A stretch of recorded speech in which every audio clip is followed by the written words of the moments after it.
Bom dia, gente querida. Faz tempo que a gente não conversa nesse projeto Morfofonologia na Escola, né?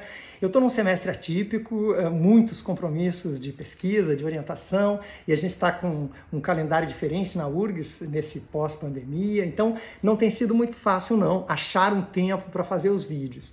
De toda maneira, estou tentando retomar hoje. Eu tenho uma viagem agorinha para Araraquara, para o Selim.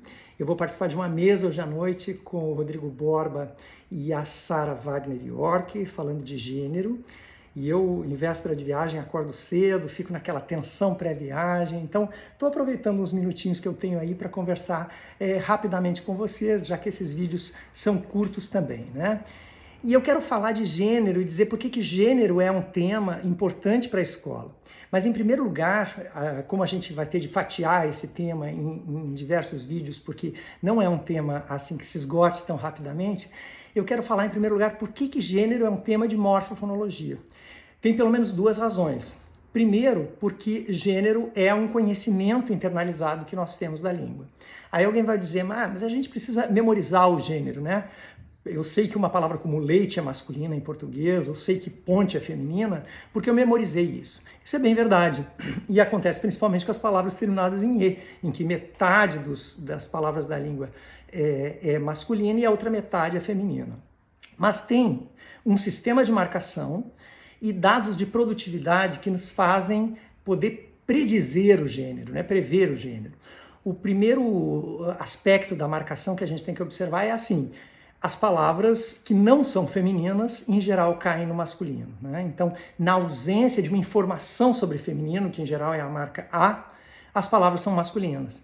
E tanto é assim que quando entra uma palavra estrangeira na língua, o nosso primeiro ímpeto é de levá-la para o masculino, alguma coisa do tipo o link, o scanner, coisas desse tipo que nem tem uma estrutura fonológica própria do português, mas o nosso primeiro movimento, se a gente não fizer um movimento de tradução ou algum aspecto que não seja formal, é levá-la para o masculino.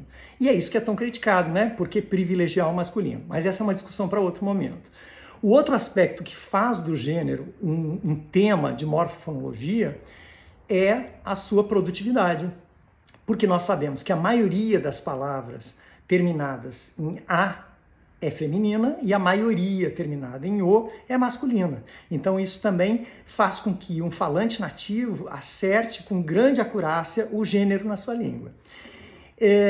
O outro aspecto que faz gênero ser um tema morfofonológico é porque nós temos justamente a interface entre dados sonoros e dados de informação gramatical.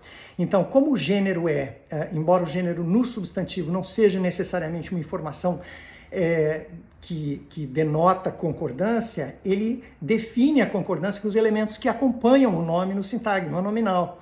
Então, ele é um elemento que concorre para a concordância, certo? Então, ele é um elemento gramatical, morfológico, e este elemento gramatical morfológico, essa informação, vamos tratar assim como uma informação abstrata, ela tem de ser mapeada em sons.